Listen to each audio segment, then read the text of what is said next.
चालू करूं। प्रिय संस्कृत मित्राणि नमः संस्कृताय।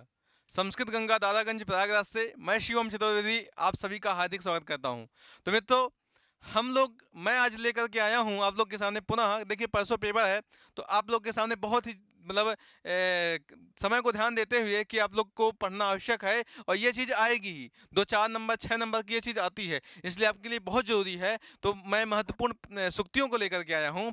तो देखते हैं आइए सूक्तियों को कौन कौन सा। तो देखिए, हमने 12 सूक्तियाँ देख ली हैं। आज 13वीं, अभी 13वीं से देखते हैं। तो देखिए, जो 13वीं सूक्ति है वो इस प्रकार है कि ना बाधते स त्रिगणः परस्परम सुक्ति उद्धित है। देखिए, ये जो ना बाधते स त्रिगणः परस्परम की बात है, तो ये जो है कहाँ से, किराता जुनियम से है।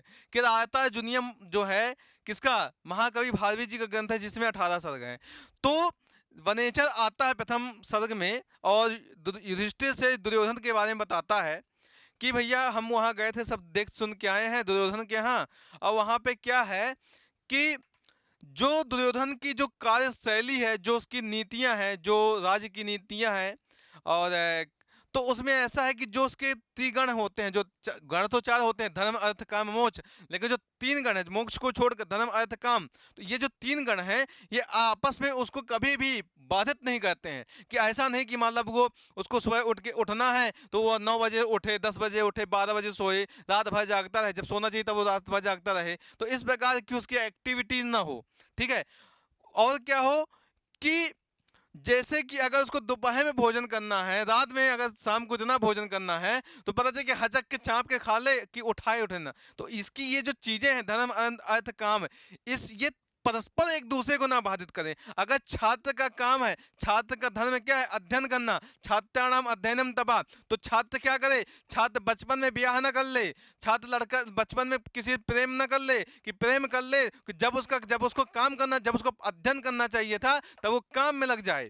तो काम तो भैया बाद में होगा ही, पहले जो तुम्हारा धर्म है, छात्राणाम अध्ययनम तबा, तो पहले भैया पढ़ लो, अब ब्याह तो तुम्हारा हो ही जाएगा, काहे चिंता कर रहे हो, अब ब्याह तो होना ही है, जिंदगी की सच्चाई है। जितना भी बचोगे बेटा, ब्याह तो होगा ही। अब ब्याह एक ऐसा लड्डू है, ये वो शादी का जो खाए तो पछताए और जो ना खाए तो पछताए। अभी ब्याह हमारा हुआ नहीं है, लगता है यार कब ब्याह होगा, नौकरी लगेगी तो ब्याह हो जाएगा, ब्याह हो जाएगा। लेकिन जिनका ब्याह हो गया है उनकी बड़ी समस्या है कुछ। और कभी कभी ऐसा भी होता है कि मजबूरी में ब्याह करना पड़ता है। अब जैसे भैया अकेले लड़के हैं, तो अकेले लड़के हैं तो वंश परंपरा को, पैतृक दोष से, पितृ दोष से बचने के लिए भी विवाह है, वंश परंपरा को आगे ले जाने के लिए भी विवाह की आवश्यकता पड़ती है। तो ये सब कारण होते हैं, परंतु ये जीवन का एक सत्य है जिसको स्वीकार स्वीकार करना चाहिए। तो हम बात कर रहे हैं किसकी, त्रिगण की। तो जो त्रिगण है उसको, किसको, दुर्योधन को परस्पर बाधित नहीं कर रहे थे। ये चीज ध्यान देने वाली बात है। तो ये युवनेचर बोलता है युधिष्ठिर से, किसके, दुर्योधन के बारे में। तो आपका ऑप्शन बी वाला बिल्कुल सही हो जाएगा। आगे बढ़ते हैं अगले प्रश्न की ओर। तो जैसे कि 14वां नंबर का है कि जटाधर संजोधी है पावकम, यह कथन किसको कहा गया है।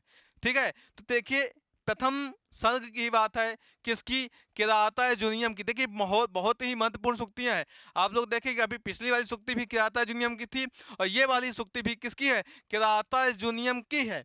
तो इसमें क्या होता है कि पहले तो वनेचर आके खूब सुनाता मतलब वहां के हाल समाचार सुनाता है, लेकिन अब असली सुनाना कौन, द्रौपदी जी चालू करती हैं। वो बताती हैं कि तुम ऐसे किए, तुम ऐसे किए, तुम बड़े भाई अपने इसको अर्जुन को देखो हैं, और भीम को देखो खुद कैसे सोते हैं, नकुल सहदेव को देखो इतने सुंदर सुंदर स्मार्ट स्मार्ट अच्छे अच्छे हैंडसम हैंडसम लौंडे हैं, अब आपके कारण उनको ऐसे ऐसे घूमना पड़ता है, हाथियों के जैसे वो यहाँ वहाँ घूमते हैं। तो ये क्या तरीका है, ठीक है। और बेचारा जो अर्जुन था, जो सोना चांदी जीत के लाया करता था, तो वो क्या कहते हैं, कपड़ा लत्ता लेके आता है, पत्तों के कपड़े लत्ते लेकर के आता है। तो ये क्या तरीका है। तो अगर आपको ऐसे शांति बैठना है तो आप क्या करिए कि जटा जूट बांध लीजिए और क्या करिए, मुनियों के जैसे हवन करिए। संजुहदीह पावकम की इह जुहदी, देखिए जुहदी जो बनता है लोट लगाए बनता है, ठीक है ना। जोहतु जोहताम जोहत जोहति जोहत जोहताम जोहत जोहद जोहतम जोहता जोहवान जोहवावा जोहवामा, इस प्रकार के रूप चलते हैं। तो इह इह मतलब यहाँ पे संजुहदी है, हवन करिए, किसमें क्या कहते क्या करके, जटाधर, जटाओं को रख करके, और आप अग्नि में यहाँ पे मुनियों के जैसे क्या करिए, हवन करिए। अगर आपके बस का नहीं है, अगर आप उससे क्या कहते हैं राज नहीं छीन सकते हैं, तो ये ऐसा उनकी पत्नी सुनाती है। मान लीजिए अगर हम कोई काम धाम ना कर रहे हों, तो हमारी पत्नी जी क्या कहेंगे कि है बड़का बड़ा बड़ा बोलते हैं, एमए बीए पीएचडी लेकर के घूमते हैं और कहते कुछ नहीं है, दो पैसा का भी वो नहीं है, आमदनी नहीं है, तो क्या करिए, कुछ नहीं, चूड़ियां पहन लीजिए, लीजिए चूड़ियां पहन लीजिए और घर में बैठिए, हम जाते हैं काम करेंगे। तो ऐसी भी क्या कहते हैं सुनने को मिलता है। तो उसी प्रकार कहते हैं, अभी ये भी पत्नी ही है, अपने पति देव को समझा रही हैं, गरिया रही हैं, डांट रही हैं, तुम ऐसे किए वैसे किए, ये नहीं किए वो नहीं किए, देखा उखा में तो हम घर की जो इधर की समाज की महिला है, देखा उखा फलाने वाली की जो मेहदिया है, जो पत्नी है, वो क्या कहते हैं, वो देखो कितनी अच्छी है, उसका पति इसको क्या कहते हैं 5 लाकेट का मंगलसूत्र ला के दिया है, ठीक है, 10 तोले की वो क्या कहते हैं ये वो पायल ला के दिया है, तू कहाँ दिया, तू बस बड़ी बड़ी बात करा, तुम्हारे बस का कुछ नहीं है। तो इस प्रकार की बातें कहती हैं, हवा हवाई कहते हैं, बस भौकाल कहते हैं, भौकाल बोलते हैं, तो भौकाल भौकाल कह कह कह के परेशान कर देती हैं। तो उस जिस प्रकार घरेलू महिलाएं अपने पतियों को समझाती हैं, अगर उसका पति कुछ कहता नहीं है, किसी प्रकार से उनकी आवश्यकताओं की पूर्ति नहीं करता, उसी प्रकार यह जो क्या कहते हैं जो द्रौपदी जी हैं, तो उनके पति हैं युधिष्ठिर, तो उनको समझाती हैं, उनको कहती हैं, पहले कि ये देखो भैया, हमको कहना तो नहीं चाहिए, लेकिन हम फिर भी कह रहे हैं, हम फिर भी कह रहे हैं। तो उसी प्रकार उसी बात को यहाँ पे कौन द्रौपदी जी कह रही हैं, किसको कह, तो कथन किसको कहा गया है, युधिष्ठिर को कहा गया है। सुनने वाला धीरज पेशेंस रख करके कौन सुन रहा है, युधिष्ठिर जी सुन रहे हैं, ठीक है। तो इस प्रकार की है, फिर भी भैया पति हैं और पत्नी जी कह रहे हैं भैया सुन लो भैया, है। तो इसी प्रकार अब देखिए आगे अगला प्रश्न आ चुका है 15वां नंबर का, कि रिक्तः सर्वभवति ही लघु पूर्णता गौरवाय का संबंध किस ग्रंथ से है। तो ज्ञाता जो नियम से है, अभिज्ञान से है, मेघदूत से है कि रघुवंश से है। बहुत ही अच्छी उक्ति है और आप लोग शायद जानते भी होंगे। देखिए किराता जो नियम की ये है नहीं, अभी इसके पहले जो थी वो किराता जो नियम की थी। अभिज्ञान शकुंतलम में भी है, सेयम याति शकुंतला प्रतिगृहम सर्वैरनुज्ञायताम चौथे अंक में है। कामी स्वताम पश्यति कौन जो राजा क्या नाम है उसका, दुष्यंत। दुष्यंत बोलता है कि जो कामी पुरुष होता है सब जगह अपना ही जुगाड़ खोजता है, कि अगर रास्ता में जा रहा है, जिस लड़के होते हैं कि देखो रास्ते में जा रहे हैं और कोई लड़की मान लीजिए देख कर हंस दी, तो देखो देखो देखे हम ही को देख के मुस्कुरा रही है, हाँ कल हमको मिले तो हम हमारी क्या कहते हैं गर्लफ्रेंड है, हमारी सेटिंग हो चुकी है। तो इस प्रकार के लोग बात कहते हैं, ठीक है। तो ऐसे ऐसे लोग चर्चा करते हैं। तो वही उसी प्रकार दुष्यंत कहता है, अरे यार वो जो थी ना, जो दुष्यंत जो शकुंतला थी, जो अपनी सखियों के साथ हमारे बारे में सोच रही थी, हम ही को निहार रही थी, मन ही मन में मुस्कुरा रही थी। तो इस प्रकार क्या कहते हैं, तो जो कामी होता है वो सब जगह अपना ही जुगाड़ देखता है, ठीक है। उसी प्रकार दुर्योधन कौन ये दुष्यंत सोचता है। तो ये हुई अभिज्ञान शकुंतलम की बात। लेकिन ये जो मेघदूत है, तो मेघदूत में ये कालिदास चच्चा बोलते हैं कि रिक्तः सर्वो भवति ही लघु पूर्णतः गौरवाय, कि जो जो हल्का होता है, जो छोटा होता है वह खाली होता है, अथवा जो खाली होता है वह बहुत हल्का होता है, लेकिन जो भारी जिसके अंदर गुरुता होती है वह भारी होता है। उसकी आवाज, उसके उसका ज्ञान, उसके जो अंदर के जो भाव होते हैं वह सभी कैसे होते हैं, भारी होते हैं। जब वो बोलेगा उसके वजन में, उसके शब्दों में जो वजन होगा वो भारी वाला वजन होगा, हल्के फुल्के वजन नहीं होंगे। दो कौड़ी की बात नहीं करेगा ऐसा अच्छा व्यक्ति। और जो हल्के लोग होते हैं जो तो हल्की हल्की बातें कहते हैं, जैसे ही सामान्य सी बात कह देंगे, तुच्ची बात कह देंगे जिसको कहते हैं तुच्चों के जैसे। तो ये वही वाली बात है कि रिक्तः सर्वभवति ही लघु पूर्णता गौरवाय। तो यह मेघदूत से है, किससे है, मेघदूत से है। और रघुवंश की बता दूं कि क्वा सूर्य प्रभवो अंसा क्वच अल्प विषयामति तेतसो दुष्टदम मोहा दुडुपेनास्मि सागरम। यह कालिदास जी बोलते हैं अपने बारे में रघुवंश के प्रथम सर्ग में कि क्वा सूर्य प्रभो वंशा क्वा चल्प विषयामति, कि कहाँ सूर्य वंश और कहाँ यह थोड़ी सी बुद्धि वाला मेरे जैसा व्यक्ति, ठीक है। तो मैं छोटी सी, तो दुडुपेनास्मी सागरम, कुछ जिस प्रकार छोटी सी नाव होती है, तो छोटी सी नाव में बैठ कर अगर कोई किसका समुद्र को पार करे, तो जिस प्रकार समुद्र पार करना दुष्कर होता है, उसी प्रकार यह रघुवंश का को बोलना, उनके बारे में कहना, ये कैसा है, बहुत ही दुष्कर है, ऐसा वो कहते हैं। तो ये रघुवंश की हो गई। तो यह जो पंक्ति है ये किसकी है, यह मेघदूत की है। तो आपका ऑप्शन कौन सा, सी वाला बिल्कुल सही हो जाएगा। एक तो धना मैं कुछ पूछा देता हूँ कि मुझे खुद खराब नहीं लगने लगता है। खैर कोई बात नहीं, विषय आपको समझना चाहिए, बस इससे समझ में आना चाहिए, बस इससे क्या कहते हैं, हमारा ध्येय सिर्फ ये है। आगे बढ़ते हैं। 16वां नंबर का आ गया कि धूमत ज्योति ही सलिल सलिल मधुताम सन्निपातः सन्निपातः किसके लिए कहा गया है। धूम मतलब धुआं, ज्योति मतलब प्रकाश, सलिल मतलब वायु, सलिल वायु, सलिल मतलब जल, ठीक है, सलिल मतलब जल, सलिल मतलब जल, अब मधु मतलब वायु। तो सन्निपात, तो इन सभी का सन्निपात, इन सभी का मिश्रण, इन सभी का मिक्सचर, ठीक है। जैसे अगर जिसे हम चटनी बनाते हैं, तो चटनी बनाते समय क्या कहते हैं हम, चटनी में धनिया डालते हैं, मिर्चा डालते हैं, नमक डालते हैं, टमाटर इत्यादि, अथवा जहे की चटनी बनाना होता है वो डालते हैं। लेकिन ये चीज़ें हम कॉमन रूप में डालते हैं, मतलब नमक हमको डालना ही है, धनिया पत्ती तो मिर्चा वगैरह हमको डालना ही है, ठीक है। तो कम खाने वाला कम डालता है, ज़्यादा खाने वाला ज़्यादा डालता है, उसी प्रकार तो इसमें क्या है, कई चीज़ों का मिक्सचर है चटनी। खिचड़ी होती है, खिचड़ी में भी हम कई चीज़ें डाल देते हैं, दाल डाल देते हैं, चावल डाल देते हैं, बहुत कुछ चीज़ें डाल देता है, तो उसमें हम खिचड़ी इसलिए कहलाती है। उसी प्रकार ये भी खिचड़ी है, धूम भी इसमें पड़ा है, ज्योति भी है, जल भी है और आयु है। तो ये चार चीज़ों की खिचड़ी है। तो इन चार चीज़ों की खिचड़ी से क्या बनता है, तो क्या वायु, तो भैया नहीं, वायु तो ये है।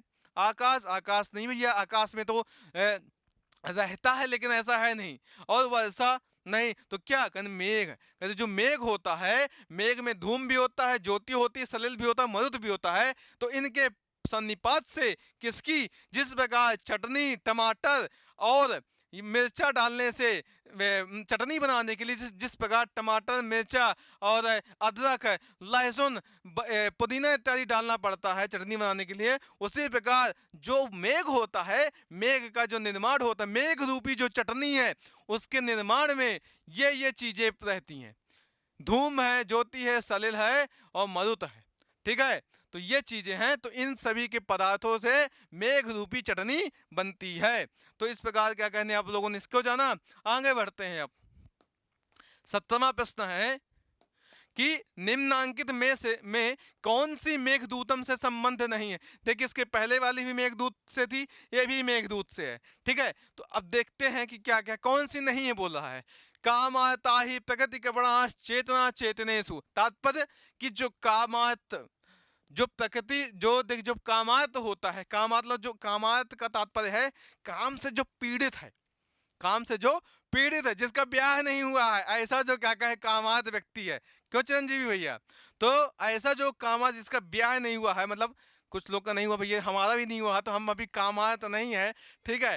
तो जो कामात की बात करें कि जो कामात होता है वो प्रकृति से जो कृपण है, जो प्रकृति से जो कृपण है, मतलब प्रकृति से मतलब उसको समझ में नहीं आता है, तो वह चेतन और अचेतन में भेद नहीं कर पाता है, ठीक है। जो प्रकृति से जो चेतन और चेतन, जो प्रकृति से जो प्राकृतिक रूप में जो चेतन अचेतन है, उसमें वह क्या करता है, ये बोध नहीं कर पाता है कामी व्यक्ति कि भैया कौन सा सजीव है, कौन सा निर्जीव है। तो इसका ये तात्पर्य है। फिर अकृतार्थे मन से जे रतिम उभय प्रार्थना कुरुते, यह अभिज्ञान शाकुंतलम की उक्ति है। किसकी है, अभिज्ञान शाकुंतलम की उक्ति है। और इस उक्ति को कहने वाला राजा दुष्यंत है। कौन है इसको कहने वाला, राजा दुष्यंत है। राजा दुष्यंत शकुंतला के प्रेम के विषय में कहता है। कौन, राजा दुष्यंत शकुंतला के, यहां पे लिख देता हूं दुष्यंत जो है, ठीक है, शकुंतला के विषय में कहता है, ठीक। कौन, राजा दुष्यंत शकुंतला के विषय में कहता, प्रेम करते हैं भैया, मिलते हैं, नैन मटक्का होता है, यूं अखियां मिला के अखियों से परदेसी मुझे वो लूट गया। तो इस प्रकार की बात होती है, ठीक है। तो इसका पूरा श्लोक है, कामम प्रिया न सुलभा मनस्तु तद्भाव दर्शनाश्वासी अकृतार्थे भी मन सिजे रतिम उभय प्रार्थना कुरुते। तात्पर्य ये है कि भले ही प्रिया शकुंतला सुलभ न हो, किंतु मेरा मन उसके भावों को देखकर संतुष्ट है। काम भाव के सफल न होने पर भी दोनों ओर की इच्छा प्रेम को उत्पन्न करती है। ठीक है, तो अब देखा वो राजा जंगल में गए, दोनों एक दूसरे को देखा, आंखियों आंखियों, अभी एक दूसरे ने किसी को प्रपोज नहीं किया है, लेकिन भले सफल ना हो, लेकिन एक दूसरे को चाह रहे हैं, एक दूसरे को चाह रहे हैं कि भैया हाँ यार कितना हैंडसम, कितना राजा कितना हैंडसम है, राजा इज सो क्यूट, इस प्रकार क्या कहते हैं। अगर आजकल अगर शकुंतला होती तो ऐसे बोलती, ओ है दुष्यंत इज सो क्यूट, कितना क्यूट है, कितना क्यूटी पाई है, इस प्रकार बोलती, कितना हैंडसम है, you are looking so smart. और अगर शकुंतला को राजा दुष्यंत होते तो बोलते, oh you are so beautiful, you are looking gorgeous, इस प्रकार का राजा दुष्यंत बोलता। अगर आधुनिक समाज में होता, जिस प्रकार के आधुनिक समाज के जो क्या कहते हैं रोमियो जूलियट इत्यादि जो होते हैं आजकल के लड़के लड़कियां, उस प्रकार की बातें कहते हैं, तो उसी प्रकार अगर अभिज्ञान शाकुंतलम अगर आज बनाई जाए वर्तमान परिप्रेक्ष्य को देख करके, तो उसके जो शब्द होंगे, जो शब्द शैली हो, उसी प्रकार की होगी। अगर आधुनिकता से अगर परिपूर्ण होगी तो जिस प्रकार की बात करते हैं, मैं मजाक नहीं उड़ा रहा हूं, मैं एक वास्तविकता बोल रहा हूं जो आजकल के समाज में चल रही है। तो फिर तीसरा है यांचा मोघा वर मधि गुणे नाध में यहाँ पे नाध में होना चाहिए, नाध में लब्ध कामा। तात्पर्य होता है कि यांचा मोघा वर मधि गुणे, ठीक है, कि नाध में लब्ध कामा। तात्पर्य सिर्फ इतना है कि अगर कोई व्यक्ति गुणवान है, गुणवान व्यक्ति है, और उससे कोई याचना की जाए, तो याचना की जाए, अगर वो याचना की गई अगर सफल नहीं भी होती है तो भी ठीक है, लेकिन अगर किसी नीच से अगर हमने कुछ कहा और अगर सफल भी हो गई तो वो भी कैसी है, वो भी दुखदाई है, ये इसका तात्पर्य है।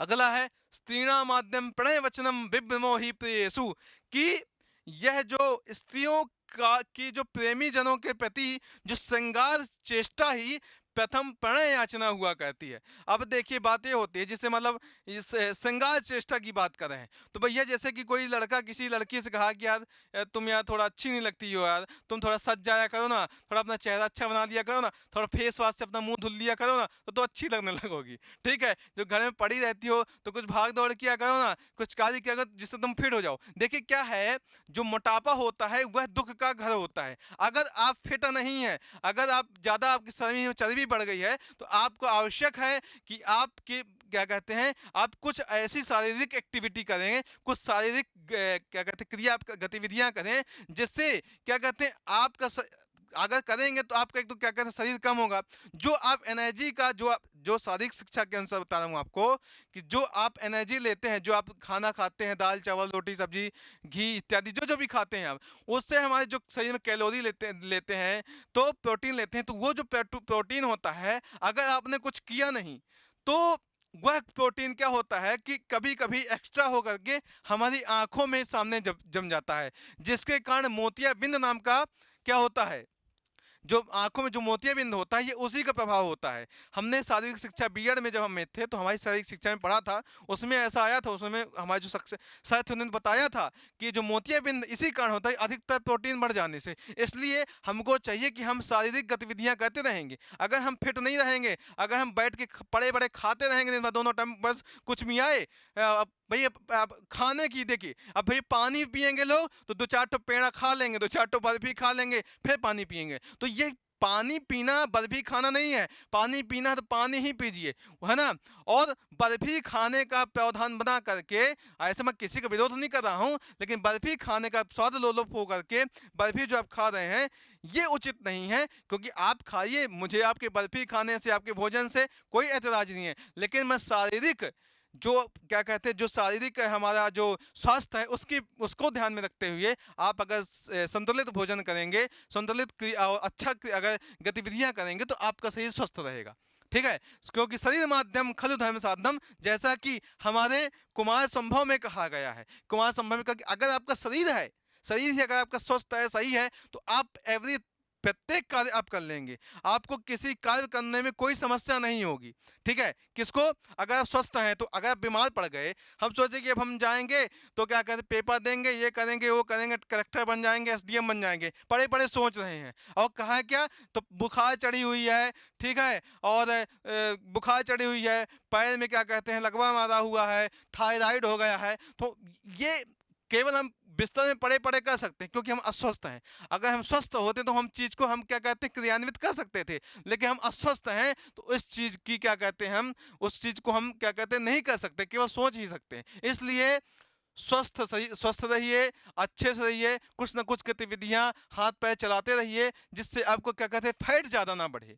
इस बस इतना ही कहना चाहता हूं, इसलिए बोलता हूं कि स्त्रीणा माध्यम प्रणय वचनम वृद्धमो ही प्रियोसु, कि स्त्रियों के जो प्रियो जन्म जन्म विषक जो श्रृंगार इत्यादि भाव होते हैं वह क्या होते हैं, प्रथम प्रणय याचना ही हुआ कहते हैं। ये कालिदास अपने किसमें, इसमें मेघदूत में कहते हैं। इसलिए आपका ये भी है, ये भी है और ये भी है, लेकिन जो आपका ये बी वाला है ये नहीं है। ये किसका है, ये अभिज्ञान शाकुंतलम का है। इसलिए आपका ऑप्शन जो 7वां का जो बी है ये बिल्कुल सही हो जाएगा। आगे बढ़ते हैं, बहुत ज्यादा बातचीत करिए, आपका ज्यादा समय ना लेते हुए मैं आगे बढ़ यहाँ पे आ गया 98 में कि याम चिंतयामी सततम मयि सा विरक्ता, पंक्ति किस पुस्तक से उद्धृत है। यह पंक्ति किस पुस्तक से उद्धृत है, तो आप लोग जानते होंगे कि यह नीति शतक से उद्धृत है। किससे है, नीति शतक से। नीति शतक में बोलते हैं कि मैं जिसको चाहती, याम चिंतयामी सततम मयि सा विरक्ता, सा पिन्न मिच्छति सो पिन्न जनोन्न सकता, अस्मत् कृते च परितुष्यति काचिदन्या, धिक्ताम च तम च मदनम च इमाम च माम च। तो इस प्रकार की क्या कहे वहां पे श्लोक है नीति शतक में। ये वाला आपका ऑप्शन बिल्कुल डी वाला बिल्कुल सही है। जब इसमें है तो वहां किसमें है ही नहीं। अभी मेघदूत के भी आपने 3 देखी पिछले प्रश्न में। अभिज्ञान शाकुंतलम में आप प्रायः जानते होंगे, अधिकतर क्या कहते हैं चतुर्थ अंक में, कुछ प्रथम तथी प्रथम अंक में, द्वितीय अंक में है कि क्या कहते हैं सरस्वती मन विद्यम शैवलिनापि रव्यम है, इयम अधिक मनोज्ञा वल्कने नापि तन्वी किमिव ह्यू मधुराणाम मंडनम मनाकृतीनाम। इस प्रकार की सुक्तियां हैं विज्ञान शाकुंतलम में। उत्तराम चैतम की भी आपने देखी होंगी कि गुणा पूजा स्थानम गुणेशु न च लिंगम न च वयः रामस्य कर्णो रसः इत्यादि इत्यादि सुक्तियां हैं। ठीक, आगे बढ़ते हैं अगले प्रश्न की ओर। 19वां प्रश्न है आपका कि लिम्पतीव तमोंगानी वसति वांजनम नभः, किस पंक्ति ग्रंथ यह पंक्ति किस ग्रंथ से उद्धृत है। तो देखिए तात्पर्य है कि किम आंजन नभः आंजनम वर्षति, कि जो आकाश है वो काजल बरसा रहा है। आंजना नभः आंजनम वर्षति, जो आकाश वो काजल बरसा रहा है। और अंगों को अंग तो जो तमो अंग है, जो अंधकार है, वो अंगों में मानो लेप सा रहा है। यह जो काजल रूपी जो वर्षा कर रहा है आकाश, उस काजल रूपी क्या कहते हैं वर्षा से हमारे शरीर में मतलब इतना अंधेरा है कि वो अंधकार रूप जो काजल है हमारे पूरे शरीर में लेपन हो जा रहा है, इतना ज्यादा है। तो यहाँ पे उत्प्रेक्षा अलंकार है। यह जो पंक्ति है यह पंक्ति किसकी है, यह मृच्छकटिकम की। किसकी है, मृच्छकटिकम की है। बाकी ये क्या हो जाएंगे, गलत हो जाएंगे। आगे बढ़ते हैं, ध्यान दीजिएगा सब बहुत ही महत्वपूर्ण पंक्तियां हैं जो पहले पूछी जा चुकी है। देखिए एक तालिका आ गई है, ध्यान दीजिएगा कि निम्नांकित सुक्तियों को उनके रचनाकारों के साथ सुमेलित कीजिए। देखिए अब देखिए यहाँ ध्यान दीजिएगा, अच्छे से आप लोग बताइएगा। जो कमेंट बॉक्स में जो भी आपके मत हो, शारीरिक शिक्षा को लेकर के हो, किसी की पत्नी के विषय में हो, जो भी आपके विषय जो विचार होंगे, और मैं आपसे आग्रह करता हूँ कि आप लोग जो कि पढ़ाई लिखाई की बात करिएगा। मेरे मेरे दोषों को, मेरी राइटिंग को, मेरी आवाज़ को, मेरे शब्दों को ना ध्यान देते हुए इस अगर टॉपिक को पढ़ेंगे तो आपको मुझे बहुत प्रसन्नता होगी, क्योंकि इन बहुत कम समय में आपके सामने लेकर के आया हूँ। तो इसलिए आपको इसको ध्यान दीजिएगा। तो वरम विरोधो भी समम महात्मी, ये किसका है, ये भारवी का है। किसका है, ये भारवी का है। ठीक है, चौथा यहाँ पे मैं 4 लिख देता हूँ। ठीक है, फिर दृष्टावध से किसका है, यह भवभूति का है, तो यहाँ पे 3 लिख देते हैं। फिर है कौन्यो हुत दग्धुम भगवती, ये कौन है, ये कालिदास का है। ठीक है, तो यहाँ पे क्या लिख दिए, 1 लिख दिए। और न्यायात पथा परम नधीरा, ये किसका, भारतीय अधिकार, तो यहाँ क्या लिख दिए 2। मतलब 43 और 12 कितना है, 43 और 12। ऑप्शन देखते हैं। अब बताइए 43 12 कहाँ है, तो 43 कहाँ गया ये, हाँ 43 12, तो आपका जो ऑप्शन सी है ये बिल्कुल सही हो जाएगा। है, आगे बढ़ते हैं।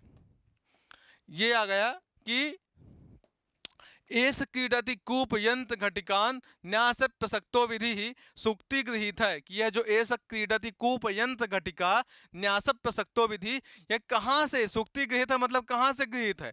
ठीक है, तो इसको ध्यान दीजिएगा कि क्या ये अभिज्ञान शाकुंतलम से है, मिच्छ घटिकम से है, शिशुपाल वधम से है कि नल चंपू से है। ठीक है, तो मैं आपको बता दूं जहां तक ये पंक्ति किससे है, तो यह जो पंक्ति है यह मिच्छ घटिकम से है। किससे है ये?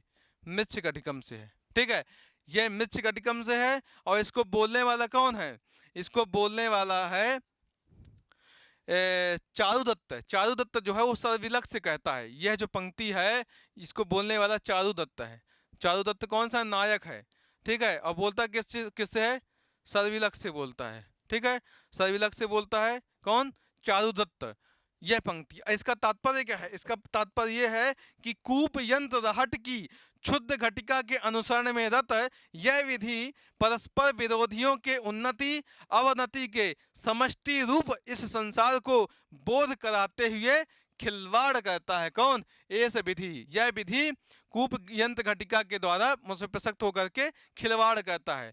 ठीक है, तो यह किसकी है? यह इसकी मिच्छ घटिकम की है। चारुदत्त कहने वाला है, सर्विलक सुनने वाला है। ठीक, और अभिज्ञान शाकुंतलम की बात करें, अभिज्ञान शाकुंतलम एक और आपको बता दूं कि छठवें अंक में वो सानुमति मधुकरा और प्रभिता उनको जब प्रतिभत जो परभृतिका और जो मधुकरिका है उद्यान पालिका, उनको देख करके सानुमति कहती है कि वो उत्सव प्रिया खलु मनुष्याः, कि जो मनुष्य होते हैं वो उत्सव प्रिय होते हैं, मतलब उनको बहुत उत्सव ज्यादा पसंद होता है। इस प्रकार की बात करती है कौन? सानुमति। ठीक है, और सानुमति कौन है? मेनिका की सखी है ना, शाकुंतला की मौसी है। तो मौसी जी आई हैं मिलने अपनी बिटिया से, दमान से देखने की, दमान की क्या कहते हैं मानसिक भूमि, मानसिक वो क्या कहते हैं मानसिक विचारधारा कैसी है, अभी ठीक हुई है कि नहीं, कि हमारी बिटिया को तो क्या कहते हैं वो भगा दिए थे, देखते हैं क्या कैसे। तो ये सब जानने के लिए आती है शकुंतला की मौसी कौन? सानुमति। तो इस प्रकार आपने, और देखिए शिशुपाल वधम, शिशुपाल वधम की बता दूं आपको कि सदा भी मानई कि धना ही मानिना। क्या है? क्या है लिखा हुआ है कि सदा भी मानैक धना ही मान्य, सदा भी धानैक, सदा भी धानैक, सदा भी धानैक, नहीं सदा भी मानैक, सदा भी मानैक, सदा भी मानैक, सदा भी मानैक धना ही मानिना, धना ही मानिना, धना ही मानिना। तो इसका तात्पर्य होता है, यह किसकी है? यह है आपके शिशुपाल वधम से। किससे है? शिशुपाल वधम से। ये जो पंक्ति है शिशुपाल वधम की है। ठीक है, सदा भी मानई के धना ही मानिना, यह शिशुपाल वधम की मानिना है। यहाँ पे मानिना विसर्ग है, तो मानिना है। और इसको कहने वाले कौन है? इसको कहने वाले कौन? नारद ऋषि हैं। नारद ऋषि हैं, प्रथम सर्ग में बोलते हैं। और किससे बोलते हैं? श्री कृष्ण से बोलते हैं, रावण के बारे में नारद बोलते हैं। कौन बोलते हैं? नारद बोलते हैं। ठीक है, किससे? कृष्ण से बोलते हैं। और किसके बारे में बोलते हैं? और रावण के बारे में बोलते हैं। ठीक है, रावण के बारे में बोलते हैं। और किस में बोलते हैं? प्रथम सर्ग में बोलते हैं, प्रथम सर्ग में। ठीक है, तो आप लोगों ने इसको जाना है। और इसका तात्पर्य क्या होता है कि जो मानी लोग हैं, तो मानी लोगों का एकमात्र का सदा एकमात्र अभिमान ही धन हो का मानी लोगों का सदा एकमात्र धन अभिमान ही होता है। ठीक है, तो सदाभिमानिक धना ही मानिना, कि मानियों का एकमात्र धन अभिमान ही होता है। ठीक है, आगे बढ़ते हैं कि अब आगे 22वां आ गया कि मतिस्तु गौ पंख गते व सीदति, कथन किसका है? तो मतिस्तु, तो मति ही तु, मति जो है, मति तो ऐसी है, तो कहे कि गौ पंख गते व सीदति, कि जिस प्रकार उसमें पंख मतलब कीचड़ में फंसी हुई जैसे गौ होती है, उसी प्रकार मेरी मति भी मतलब बैठी हुई है, उसी प्रकार मेरी क्या मति भी फंसी हुई है। जिस प्रकार गाय उसमें कीचड़ में फंस गई होती है, उस प्रकार मेरी मति भी फंसी हुई है। तो यह किसका कथन है? यह देखिए, ये जो चारों कैरेक्टर हैं ये मृच्छ कटिकम के हैं। किसके हैं? मृच्छ कटिकम के हैं। यहाँ पे क्षमताम, यहाँ पे मृच्छ कटिक, एक तो हमसे कुछ ना कुछ लिखते लिखते गलत हो ही जाता है। तो मृच्छ कटिक की क्या कहते हैं, ये मतलब ये चारों पात्र हैं। तो इसको कहने वाला कौन हो? इसको कहने वाला अधिकरणिक है। कौन है इसको कहने वाला? अधिकरणिक है। देखिए जो चारुदत्त है, चारुदत्त अधिकतर जो बातें कहता है मृच्छकटिकम में, गरीबी संबंधी बात कहता है कि षष्ठम किम निधनता षष्ठम महापातकम पातकम, कि जो गरीबी होती है ये छठवां महापातक होता है। छठवां मनु ने 5 महापातक बताए हैं, लेकिन जो गरीबी है छठवां महापातक है, इस प्रकार की बात कहता है। और ऐसे ही क्या कहते हैं, बहुत से गरीबी संबंधी बात कहता है। तो क्योंकि पहले धनवान रहता है, बाद में गरीब हो जाता है, तो गरीबों के क्या कहते हैं दुर्दशा को बताता है कि उनके साथ कैसा कैसा होता है, कि संबंधी कैसे बोलते हैं, कैसे उनकी रवैया होता है, कि टूट जाता है रिश्ता गरीबी में, जो खास होता है हजारों याद बनते हैं जो पैसा पास होता है। तो इस प्रकार की बातें करता है कौन, चारुदत्त। तो ये किसकी है, ये पंक्ति किसकी है, मृच्छकटिक की है ना। और अधिकरणिक बोलता है, और क्या बोलता है कि जिस प्रकार गाय पंख में फंस जाती है, उसी प्रकार ये मेरी मति भी फंसी हुई है, इस प्रकार की बात करता है अधिकरणिक। अगला आया कि मांस भिक्षयदियम मूर्खई भादा क्रांता वसुंधरा, किसका कथन है, चेट का है, सकार का है, विट का है कि विदूषक का है।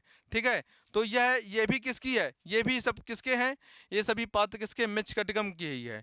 अब इसको, इस पंक्ति की बात है, इस पंक्ति को क्या इसका तात्पर्य क्या है, इसको कहा किसने है। तो देखिए इसको कहने वाला विट है। विट कौन है, विट और चेट ये सकार के दो दूत हैं।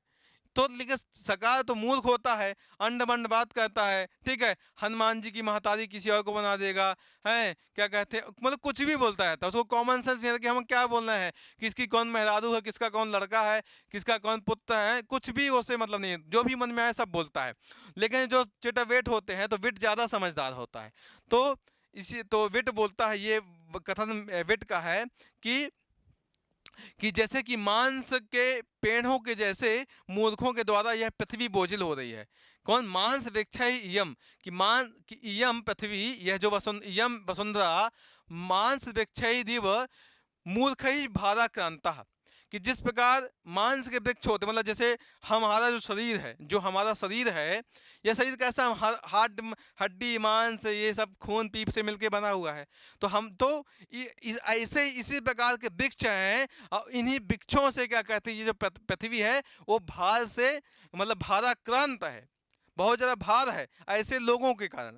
तो कैसे, मतलब शरीर तो लिए हैं, हाड़ मांस का वृक्ष के जैसे खड़े हुए हैं, लेकिन कोई न कोई सील है, नेशा न विद्याम न तपो न दानम ज्ञानम न शीलम न गुणो न धर्मः।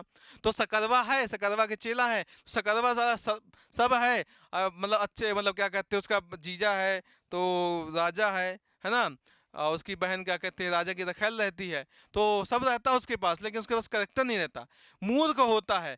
तो उसी मूर्खता के कारण क्या कहते हैं उसको, जो विट होता है वो समझदार होता है, वो ऐसी बात कहता है। ठीक, तो आप लोगों ने इसको जाना, आगे बढ़ते हैं 24वें प्रश्न की ओर, कि अयम ही पातकी विप्रो न वध्यो मनोरब्यभीत, यह कथन किसका है, यह भी किसका है, आधिकारिक का है, अधिकारिक का है। और बोलता है कि अयम ही पातिको पातकी विप्रो न वध्यो मनोरब्यभीत, कि मनु अब्रवीत, मनु ने कहा, अब्रवीत कहाँ का, लंग लकार का है, कि मनु ने कहा, क्या कहा, कि अयम विप्रह, यह है अयम पातकी विप्रह, यह जो पापी विप्र है, ये जो जिसने पाप किया है, क्योंकि चारुदत्त ब्राह्मण होता है, और चारुदत्त जो होता है उसके ऊपर इल्जाम लगा देते हैं, उसके ऊपर आरोप कर देते हैं कि तुमने वसंत सेना, तुम्हारी वो थी गर्लफ्रेंड थी, तो तुमने अपनी गर्लफ्रेंड वसंत सेना का क्या किया, गला दबा के उसको मार डाला। तो ऐसे उसको फंसा देते हैं, ठीक है। तो अब फंसाता कौन है, ये जो सकरवा होता है, सारा सकरवा बहुत दुष्ट है, बहुत दुष्ट था, तो यही सकरवा उसको फंसा देता है ना, कि क्या बोलता है सकार की, तुम मुझसे प्यार करती हो, मुझसे नहीं करती हो, ये है जबरदस्ती करता है। भैया जबरदस्ती किसी से प्रेम नहीं हो सकता है, जबरदस्ती करोगे तो लड़ाई होगी। इसलिए प्रेम तो हृदय का, मतलब हृदय का संबंध है। ये क्या कहते हैं, प्रेम तो प्यार का ही संबंध है, जिसमें सब चीजें प्रेम से ही होती हैं, जबरदस्ती से कुछ नहीं होता है। तो वही बोलता है, तो उसको मार डालता है और उसके ऊपर इल्जाम लगा देता है, किसके, चारुदत्त के ऊपर। तो अधिकारिक बोलता है कि अयम पातकी विप्र है, यह जो पापी विप्र है यह ना बद्ध है, यह वध के योग नहीं है, यह जो पापी ब्राह्मण चारुदत्त है यह वध के योग नहीं है, ऐसा अधिकारिक बोलता है। किसमें बोलता है, मृच्छकटिकम में बोलता है। ठीक है, आगे बढ़ते हैं कि वेश्याः स्मशान सुमना इव वर्जनीयः, यह पंक्ति ग्रहण की गई है मृच्छकटिक से। किसके? मृच्छकटिक से। मृच्छकटिकम से ग्रहण की गई है। और वेश्याः स्मशान सुमना इव वर्जनीयः, कि वे जो वेश्याएं जो होती हैं, वेश्याएं जो होती हैं, यह जिस प्रकार स्मशान में जिस प्रकार अच्छे अच्छे फूल खिले होते हैं, लेकिन वो वो मतलब छोड़ने योग्य होते हैं, उनका कोई व्यक्ति दैव इत्यादि शुभ कार्य में उनका प्रयोग नहीं करता, त्याज्य होती हैं, उसी प्रकार वेश्याएं भी होती हैं। तो वेश्याएं स्मशान सुमना एवं वैजनीय, हाँ, स्मशान के मतलब शमशान घाट के फूल की तरह वेश्याएं भी छोड़ने योग्य त्याज्य होती हैं। तो यह पंक्ति कहाँ से? मृच्छकटिकम से ग्रहण की गई है। ठीक है। नल चंपू में क्या है? नल चंपू को मैं आपको बता देता हूं कि यहाँ पे जैसे लिखा हुआ है कि युव जनोन्मादनी यौवनश्री, युव जनोन्मादिनी यौवनश्री, युव जनोन्मादिनी यौवनश्री। ठीक है। तो युव जनमादिनी यौवनश्री, इसका तात्पर्य ये होता है कि जो युवावस्था, जो ये क्या कहते हैं, युवावस्था का जो सौंदर्य होता है, युवावस्था का जो सौंदर्य होता है वह युवकों को उन्मत्त करने वाला होता है, कि उनको युवकों को उत्मत्त करने वाला होता है। किसी ने क्या कहते हैं, एक पंक्ति और कही थी कि यौवने मरकटी रम्य, कि युवावस्था में ऐसा भी होता है ना कि जब युवावस्था एकदम, जब जवानी चढ़ती है व्यक्ति को, तो उसमें हम क्या कहते हैं, कुछ भी हम देखें उसमें हमारी आसक्ति हो जाती है। तो इस प्रकार की क्या कहते हैं हमारे यहाँ उक्ति हैं। तो ये जो नल चंपू है, नल चंपू के जो रचयिता त्रिविक्रम भट्ट हैं, उन्होंने ऐसा लिखा है कि युवावस्था में, तो जो क्या कहते हैं, जो युवावस्थाओं का जो सौंदर्य होता है युवावस्था का, वह युवकों को उन्मत्त करने वाला होता है। ठीक है। आगे बढ़ते हैं, 26वें प्रश्न की ओर आते हैं कि संतति शुद्ध वंशा ही पदत्तेह च शर्मणे, सूक्ति ग्रहण की गई है कि संतति शुद्ध वंशा ही पदत्तेह च शर्मणे, सूक्ति कहाँ से ग्रहण की गई है? तो देखिए, आप लोग अगर न जानते होंगे तो मैं आपको बता देता हूँ कि यह जो सूक्ति है यह रघुवंश से ग्रहण की गई। किससे ग्रहण की गई है? रघुवंश से, ना शिशुपाल से, न किरात से, न मालविकाग्निमित्रम से। किससे की गई है? रघुवंश से की गई है। और इसका तात्पर्य होता है कि पवित्र वंश में उत्पन्न हुई संतति इस लोक और परलोक दोनों में ही सुख के लिए होती है। ठीक है। कौन सी? शुद्ध वंशा है, शुद्ध वंशा संतति, शुद्ध वंश में उत्पन्न हुई संतति की ई है, और परत, यहाँ और परत, इस लोक और परलोक में दोनों जगह क्या होती है? दोनों जगह क्या होती है? वो दोनों लोक में सुख के लिए ही होती है। कौन? संतति। और कैसी? शुद्ध वंश में उत्पन्न संतति। तो यह जो बोलते हैं, इसको बोलने वाले कौन है? दिलीप, क्या कहते हैं, जो राजा दिलीप वशिष्ठ से पुत्र प्राप्ति के विषय में कहते हैं। ठीक है। प्रथम सर्ग में ही जो राजा दिलीप हैं, ठीक है, राजा दिलीप वशिष्ठ से अपने, क्योंकि उनके संतान नहीं थी, क्योंकि जो कामधेनु थी नंदनी की माता जी, उन्होंने श्राप दे दिया था। राजा जी आ रहे थे तो कामधेनु कल्प वृक्ष के नीचे बैठी हुई थी, तो वहाँ पे जब ये उनकी प्रदक्षिणा नहीं करते हैं, राजा दिलीप कामधेनु की प्रदक्षिणा नहीं करते हैं, तो क्या होता है कि कामधेनु उनको श्राप देती है कि भैया तुमने ऐसा नहीं किया, इसलिए तुम्हारे संतान के लिए तुम भी परेशान हो जाओगे। तो फिर दूसरे, तो वही वशिष्ठ ऋषि के पास आते हैं राजा दिलीप, और उनसे ऐसे ऐसे बोलते हैं। तो ये वंश की है, प्रथम सर्ग की है, और बोलने वाले राजा दिलीप हैं, सुनने वाले महर्षि कौन से? वशिष्ठ हैं। तो ये वाला आपका सही हो जाएगा। आगे बढ़ते हैं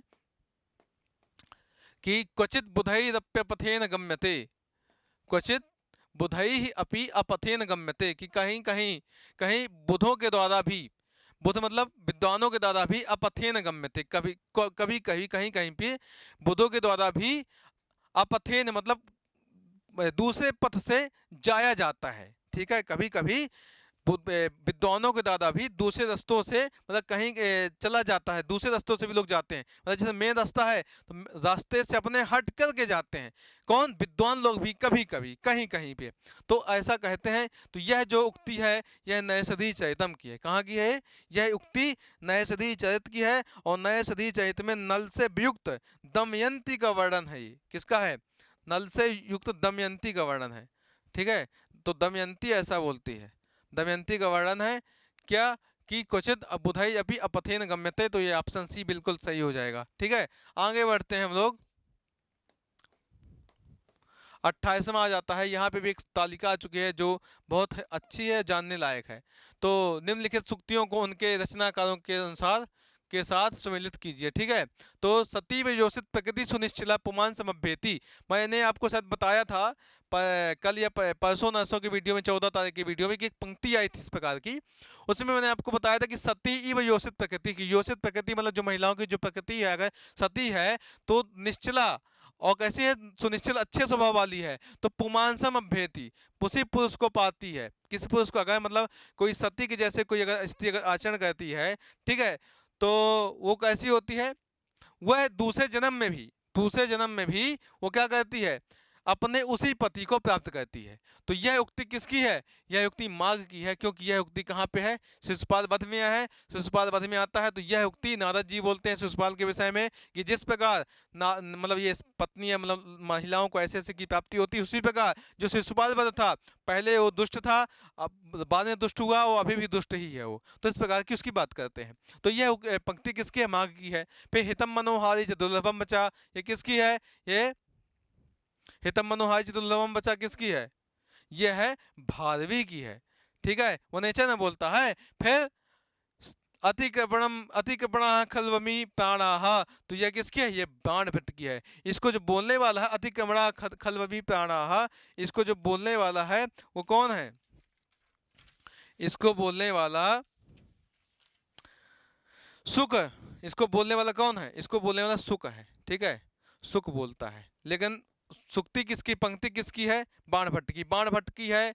कादंबरी, कादंबरी में सुक आता है ना। सुकनासोपदेश तो आता ही, लेकिन सुक भी है। सुक जो हमारे कथामुख, जो हमारे पाठ्यक्रम में वर्णित है, पाठ्यक्रम में जो निर्धारित है, उसमें जो सुक जाता है, सुक को लेकर के कौन? चांडाल कन्या जाती है राजा शूद्र के दरबार में। तो सुक ऐसा ऐसा कहता कि अतिक्रमणा खलु अमी प्राणा की, ये जो प्राण है अमी प्राणा, ये जो प्राण है अतिक्रमणा, बहुत ही कैसे होते हैं? बहुत ही नीच होते हैं।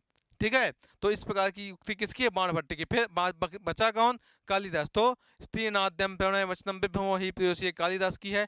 मेघदूत की सूक्ति है। तो आपने क्या जाना कि सती योषित, तो पहला क्या हो गया? 2 हो गया। हितम मनोहारी च दुर्लभम बचा 3 हो गया। ठीक है, स का क्या हो गया? स का क्या हो गया? 4 हो गया। और 4 का क्या हो गया? 1 हो गया। मतलब कि 2 3 4 1 क्या हो गया? 2 3 4 1 इस प्रकार हो जाएगा। अब देखते हैं यहाँ क्या कि 2 3 4 1 ऑप्शन कौन सा? कहाँ गया? हाँ, यही है कि 2 3 4 1 जो ऑप्शन सी है ये बिल्कुल सही हो जाएगा। ठीक, आगे बढ़ेंगे। समझ में आ गया होगा आपको, जहाँ तक मैं समझ रहा हूँ। हाँ बोलिएगा। तो और कमेंट बॉक्स में जैसा भी होगा, जो भी आपके मतलब अनुभव हो, जो भी आपने इसमें सीखा, जो भी आपने इसमें सीखा, और जो आपके विचार हो, वो सभी आप कमेंट बॉक्स में जरूर बताइएगा।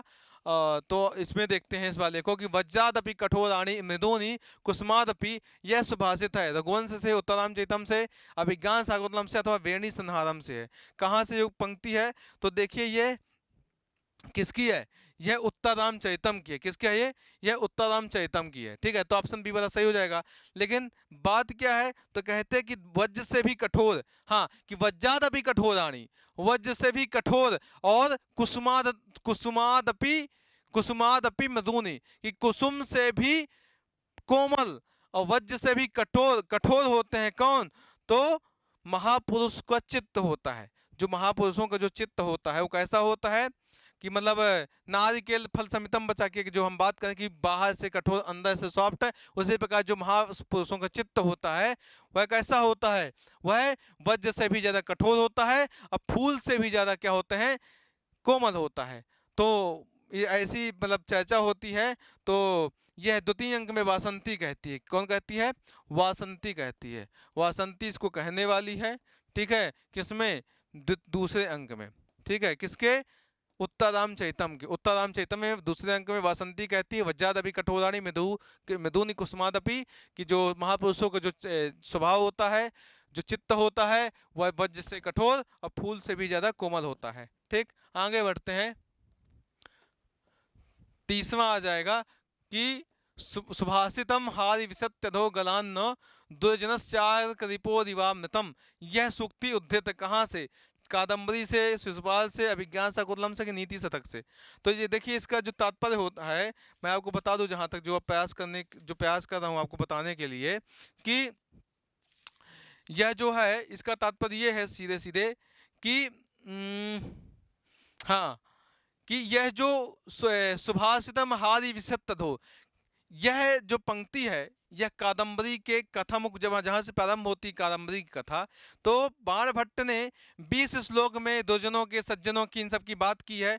और उन्होंने किसको कहा है? उन्होंने सज्जनों और असज्जनों की भी बात की है। तो कहते हैं कि सुभाषितम हारि विसत्यधो, कि है ना, कि जो सुभाषित होते हैं, जो अच्छी बातें होती हैं, वह विसति अधो, मतलब उनके क्या कहते, विसति अधो, और गलान्ना, कि जिस प्रकार दुर्जनस्य अर्क रिपो रिवामृतम, कि जिस प्रकार जो अर्क रिपु है, अर्क रिपु कौन?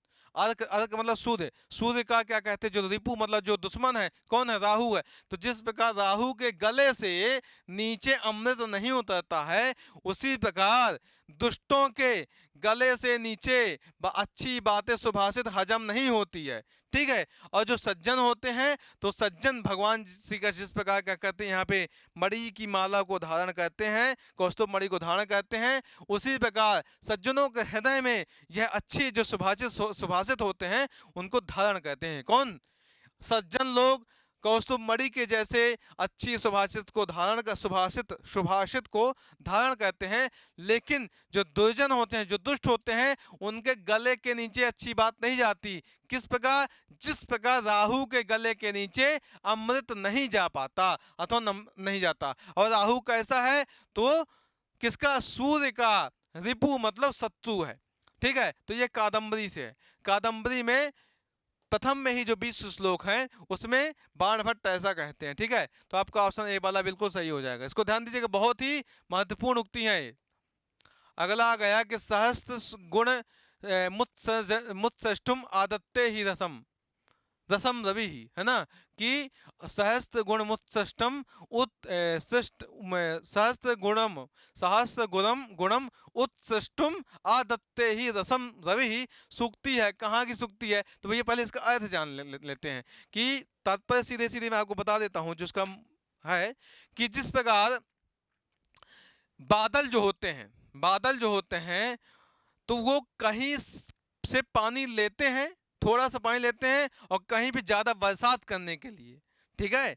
जो बादल होते हैं, तो बादल क्या कहते हैं? बादल क्या कहते हैं? बहुत सी क्या कहते हैं, बरसात करवाने के लिए, जिस प्रकार सूरज बरसात के माध्यम से, बादल के माध्यम से जल लेता है बरसात करवाने के लिए, उसी प्रकार जो राजा दिलीप थे, ये किसका? राजा दिलीप की बात हो रही। राजा दिलीप का वर्णन कहाँ? रघुवंश में है। तो राजा दिलीप भी जनता से टैक्स लेता था, और टैक्स कैसे लेता था? कि थोड़ा सा टैक्स लेकर के और ज्यादा देता था, है ना, ज्यादा देता था।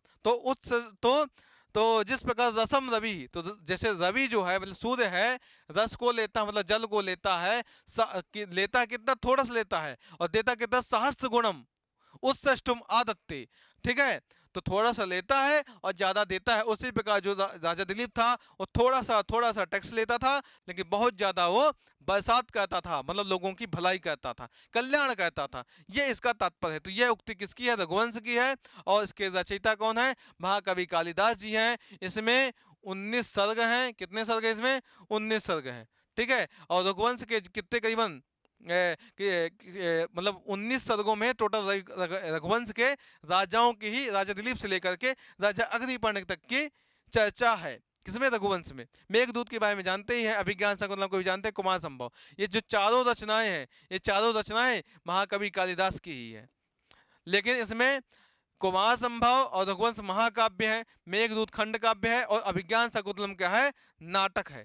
ठीक, आगे बढ़ते हैं।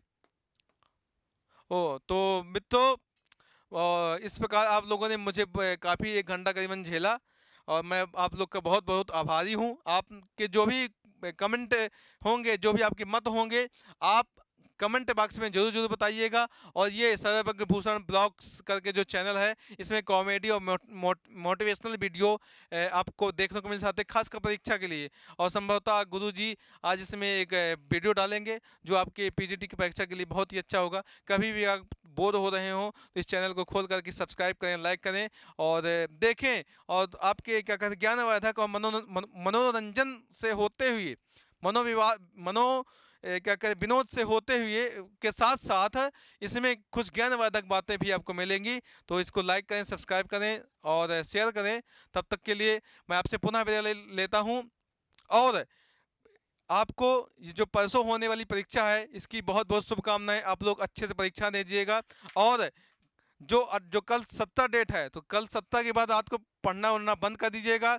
बढ़िया इसको सर्वज्ञ भूषण ब्लॉग जो करके जो चैनल है, इसको खोल लीजिएगा। बढ़िया 10-20 मिनट, 30 मिनट, आधा घंटा देखिएगा, खूब हंसीएगा, आनंद रहिएगा और अच्छे से सोइएगा। लेकिन 18 तारीख को जब उठिएगा तो समय से उठिएगा। ये नहीं कि 9:30 से पेपर है तो आप 8:30 बजे यहाँ से घर से निकले, नहीं, वहाँ पे आप आधा 1 घंटा पहले ही पहुँच जाइएगा, वो ज़्यादा आपके लिए रहेगा। तो आप लोग अपने अपने मत कमेंट बॉक्स में जरूर बताइएगा। और आशा करता हूं कि आप लोग को ये अच्छा वीडियो लगा होगा। तो इस लाइव करें, शेयर करें, सब्सक्राइब करें। और आज आप लोगों से ही विदा लेता हूं। शुभ संध्या सभी लोग को। नमः संस्कृताय।